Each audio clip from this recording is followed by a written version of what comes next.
talk to you about this because this is your area of expertise, and we had Jess Phillips on during the week on the radio, denying that there was a cultural issue with the way men from some cultures treat women compared to, you know, British men. She said that wasn't a thing. When we're talking about rape and sexual assault, she said it's just men. So what do you make of that? Is there a cultural issue about many of the men, migrants, coming into this country and their attitudes towards women and girls? Thank you so much, Dawn, for having me. I think the impression that has been allowed to take root in our society that all cultures are equal is a farce. It should be debunked. It should be confronted. It should be challenged. Now, I'm not saying that there aren't problems with violence against women in our society.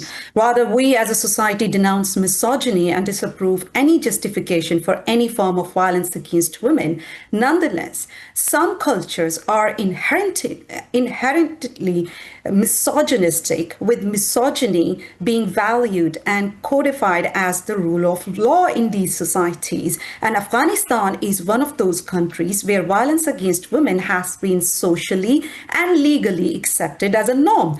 Jess Phillips, the UK's safeguarding minister, struggles to condemn misogyny when it involves men from migrant backgrounds. This is very obvious.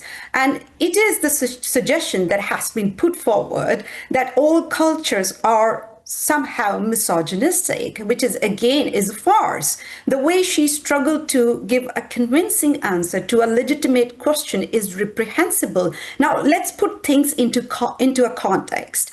Afghan women are no longer allowed to speak in public. Reading aloud and singing are strictly prohibited. Women and girls have been denied the right to education, to go to work. They are forced to cover themselves from head to toe. Every new decree or policy regarding women's position in society is merely the extension of the years' onslaught against women's and girls' rights.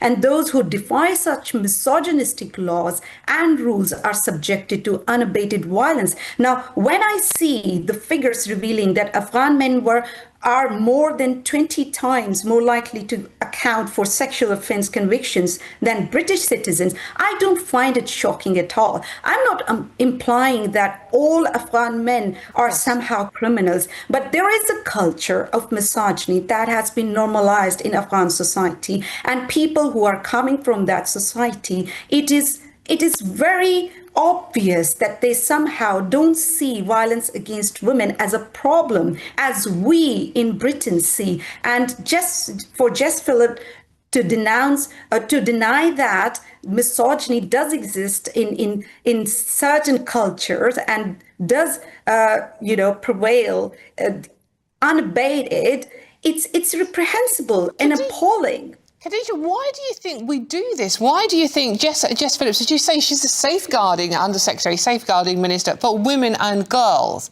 Why do you think she's denying what you know to be a fact, and many of us do? And even Baroness Casey in her report said it was a fact. But, you know, by denying it, she's putting the safety of women and girls in this country more at risk. What is she frightened of upsetting people, of being accused of being racist? This is British multiculturalism that has gone wrong. This is unhinged political correctness that has gone wrong. We see that multiculturalism has been co-opted and distorted. It has become all about being politically correct, or putting caveats on the facts, or just brushing the facts under the carpet just to appease certain section of the society, or for the vote bank politics. And this is what we are seeing at play at this moment, when Jess Phillips blatantly deny the existence of misogyny as a norm in certain cultures. And I think it's not only putting girls and women in mainstream society at risk, but also in these communities, in these these closed communities, women and girls are at the risk of being abused or sexually abused, because the misogyny is not seen as a crime in certain section of these communities. So I think overall, we are putting all women and girls at the risk of being abused and sexually abused because certain politicians, they are very much keen on appeasing, fundamentalist views on women's rights in certain section of our society. And Khadija, just briefly, how worried are you for the future? Can you see this situation getting worse? Dawn, I have seen that people who want to talk about integration, because we have a problem when it comes to integration. We have this issue that we are grappling with as a society. People who want to discuss these issues, they have been silenced. They have been labeled as racist and Islamophobe. I think this is just another lamentable aspect of our current predicament. It's the failure of these torchbearer of human rights and women's rights, just like Jess Phillips, who, whether unwittingly or deliberately, push people into toxic forms of politics. These people who have long been supportive of liberal values, they feel compelled to abandon them due to the extreme woke left beliefs, and they have been which have been embedded in much of the left, and the unrelenting demands for conformity with unhinged political correctness that we see at play.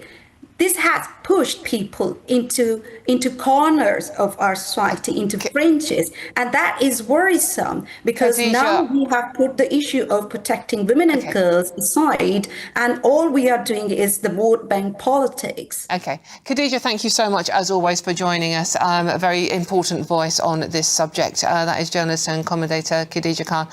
Okay, now a brief recap of the breaking news this morning. There are reports that at least 30 people have been injured after a vehicle ploughed into a crowd in Los Angeles. An eyewitness at the scene spoke to press earlier. Let's have a listen.